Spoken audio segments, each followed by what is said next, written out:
Vous êtes sur le podcast de Mappy Jauget ou Comment consulter en paix. Bonjour, bonjour. Un certain nombre de nos collègues sont à l'heure actuelle soit en surmenage professionnel, soit proches de l'être, et soit toujours en poste, soit carrément arrêtés pour cette dépression professionnelle. Et ça touche nos métiers, que ce soit en salariat ou en indépendant. Dans les épisodes précédents, on a vu où j'ai évoqué le fait que l'AMO bloqué, ou en tout cas nos actes de soins bloqués, gelés, quelle que soit notre profession, nous incite à enquiller, en fait, par le nombre, par la quantité de consultations honorées.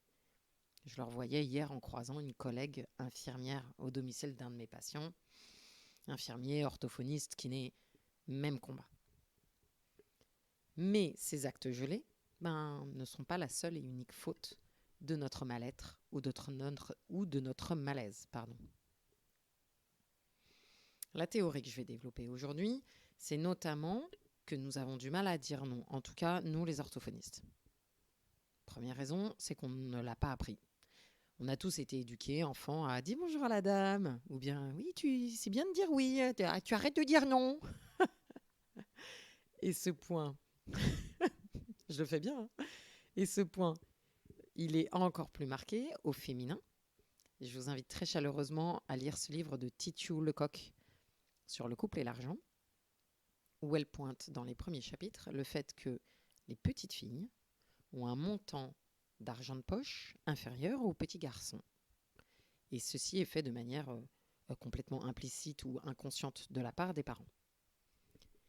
Les filles vont obtenir autant finalement, elles vont obtenir moins concrètement financièrement, mais elles vont obtenir autant matériellement, mais elles vont être obligées de l'obtenir par le cadeau. Et du coup, ça va les inciter justement à être polies, gentilles et à dire oui, précisément. Le point numéro 3 qui fait que je pense qu'on n'a jamais appris à dire non, c'est qu'il semblerait que dans le métier de soignant, il y a une forme d'abnégation qui ferait partie de nos compétences tacites.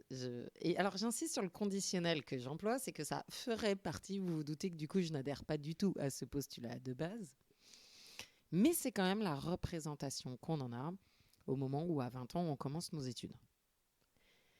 Et alors chez nous, les orthophonistes, c'est encore plus marqué, cette incapacité à dire non. Il y a on va dire, l'image prototypique de l'orthophoniste, c'est une femme super intelligente, voire HPI, qui fait tout bien comme il faut, avec un peu un syndrome première de classe, et pour cause, hein, vu les concours qu'on a dû passer quand le concours existait, on est forcément tous devenus des bêtes de lexique, bêtes de syntaxe, super. Mais, du coup, la compétence cadrer, apprendre à dire non pour ne pas se faire marcher sur les plates-bandes, c'est une compétence qu'on n'a pas acquise. Alors attention, petite remarque avant d'aller plus loin dans cet épisode.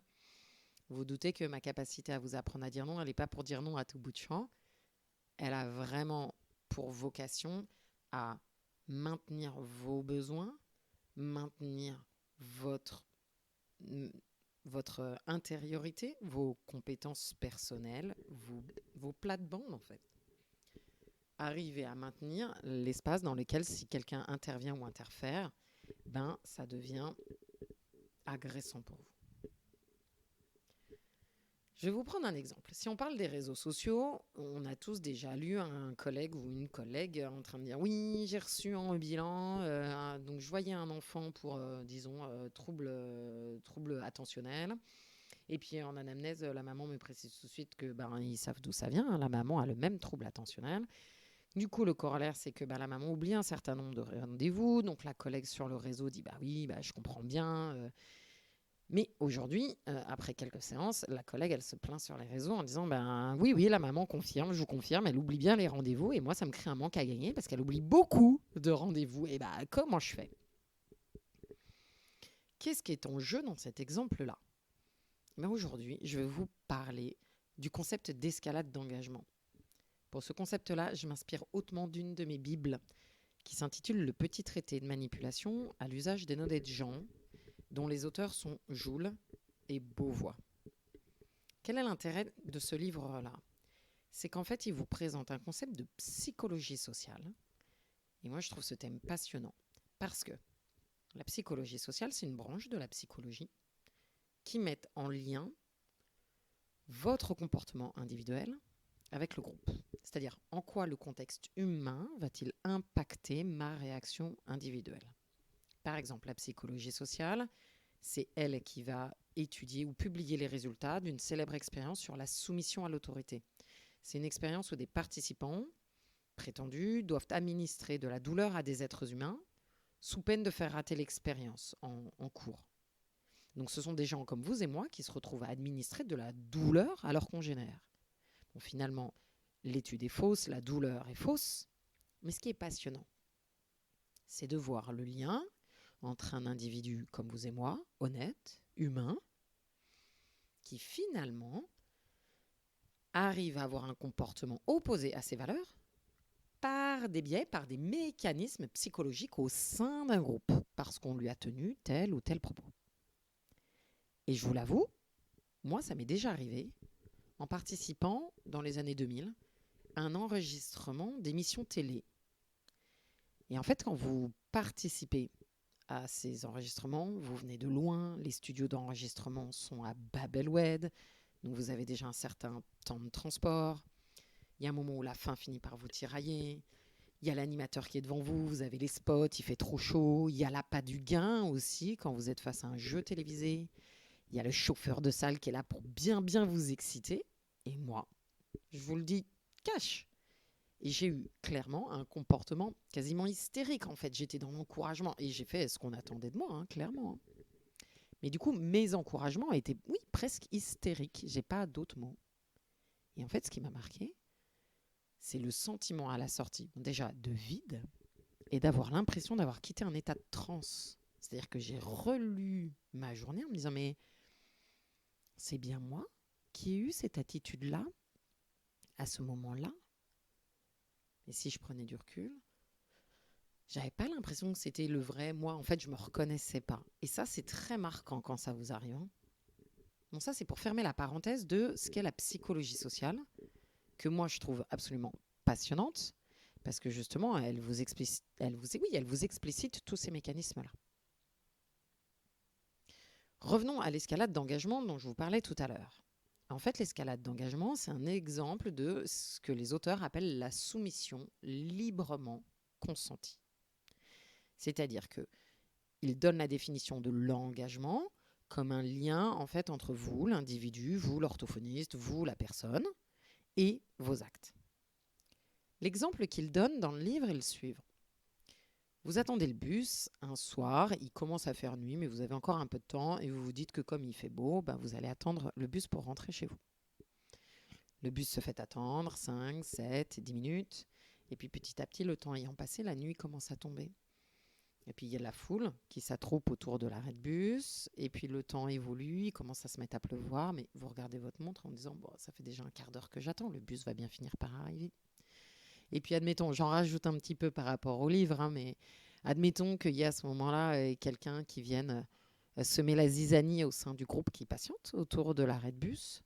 Et là, franchement, imaginez-vous, il fait nuit, il pleut, il y a quelqu'un qui sème la pagaille.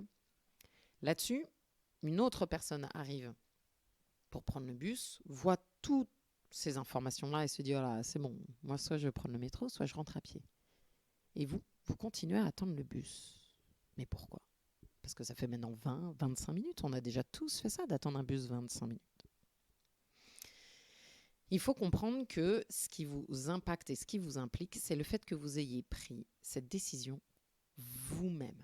Ça, c'est le premier point. Ça renforce le trait de manière très, très forte. Et le deuxième point à bien comprendre dans l'escalade d'engagement, c'est que vous avez posé ce choix avec la notion de sentiment de liberté.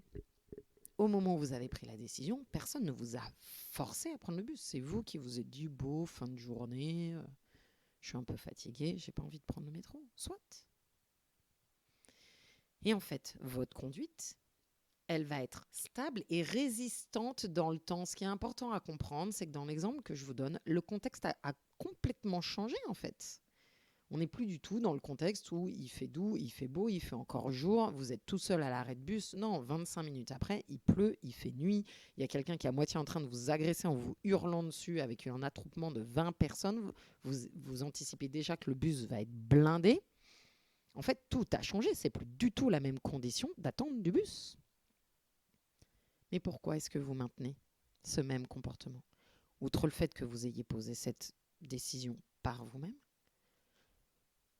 on a un cerveau qui nous fait maintenir nos comportements parce qu'on a besoin, et j'insiste là-dessus, on a tous besoin de passer pour quelqu'un de fiable.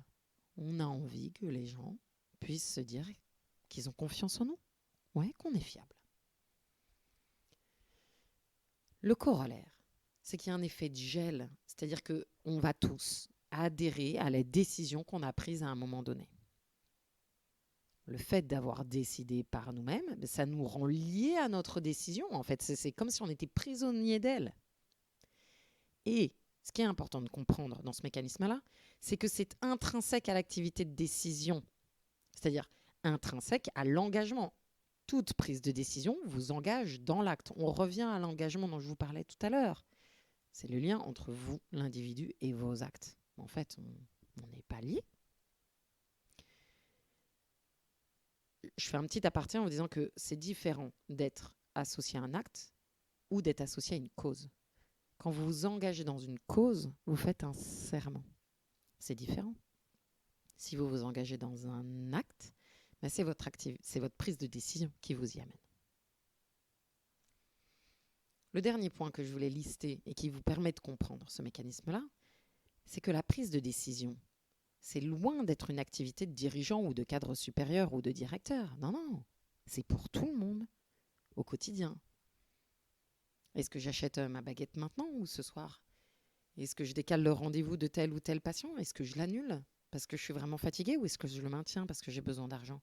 On passe nos journées à se poser des questions, à traiter nos pensées et du coup à prendre des décisions. Et en fait, cette décision, elle est coûteuse cognitivement. Ayez-en conscience, pardon, pas confiance. Ayez-en conscience. On passe nos journées à ça, encore plus parce qu'on est indépendant. On va donc avoir une prise de décision sur de la clinique, mais aussi sur de l'organisationnel, sur nos rendez-vous, sur de l'administratif quand on gère la Carpimco, les URSSAF, etc. Donc, c'est quotidien. Donc, spontanément, cette idée d'escalade d'engagement, c'est de se dire à même stimulus, on va avoir une réponse qui est identique parce que c'est comme ça que fonctionne notre cerveau et ça nous permet de maintenir une cohérence globale. On a besoin de se regarder dans la glace et d'avoir cette cohérence. L'idée, ce à quoi je vous invite, c'est déjà de commencer par un travail de prise de conscience de vos escalades d'engagement.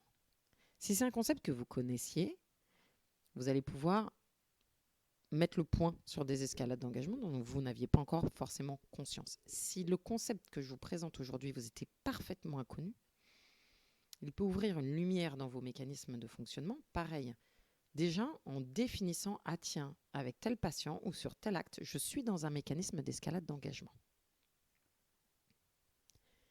Et dans un second temps, vous allez pouvoir apprendre ou oser ou tâtonner pour lever une escalade d'engagement. C'est-à-dire pouvoir reprendre votre téléphone, que ce soit avec un proche ou que ce soit avec un patient, pour lever l'escalade d'engagement. Oui, allô, bonjour, Madame M. Oui, on a rendez-vous demain matin à 8h30. Je suis désolée, je vous propose de décaler le rendez-vous. Pourquoi? Parce que depuis vous avez eu un contretemps, le petit est malade, votre mère s'est cassée la jambe, n'importe quoi. Mais ce qui vous avait permis de caler le rendez-vous de demain matin à 8h30 et qui fait que demain, en fait, c'est compliqué parce qu'il s'est passé autre chose, vous n'avez pas forcément besoin de le citer à votre patient. Mais si vous en prenez conscience, vous allez pouvoir adapter votre quotidien pour ne pas rester dans ces escalades d'engagement. Et ça, c'est important parce que ça va alléger le poids de vos décisions. D'une part, vous allez être capable d'y revenir. Et d'autre part, au moment où vous allez prendre votre décision, vous allez savoir et vous allez être sûr du fait qu'elles ne sont pas figées. Lancez-vous, prenez des décisions et si besoin, vous reviendrez dessus. Un petit exercice pratique pour vous aider à rentrer et à vous approprier ce concept. Bon, outre le fait que, bien sûr, je vous recommande chaudement les 2 livres que j'ai cités dans ce podcast, à commencer par Joule et Beauvois pour le petit traité de manipulation à l'usage des honnêtes gens. Vraiment, je vous recommande de l'acheter, de le lire. Il se lit très, très aisément. Et puis le livre de Titiou Lecoq, bien sûr.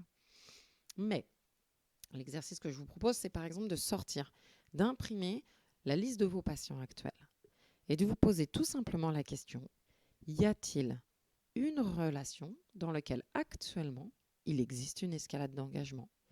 Par exemple, continuer la prise en soins alors que moi, cliniquement, je suis à bout de ce que je peux proposer. Ou maintenir le rendez-vous tel jour à telle heure parce qu'en fait on a toujours fait comme ça, alors que moi en fait ça m'arrange plus du tout parce que mon organisation professionnelle ou personnelle s'est complètement modifiée et que du coup l'habitude fait que c'est maintenu en l'état, mais moi ça me convient plus. Pour en savoir plus sur ce thème, vous avez 2 solutions. Soit vous abonner à ce podcast, soit vous pouvez venir me rejoindre pour une journée de formation en présentiel sur Paris sur le thème s'écouter pour savoir communiquer. Il y a plusieurs dates de formation tout au long de 2024. Pour les inscriptions, rendez-vous sur orthoptimiste.fr. Bonne journée.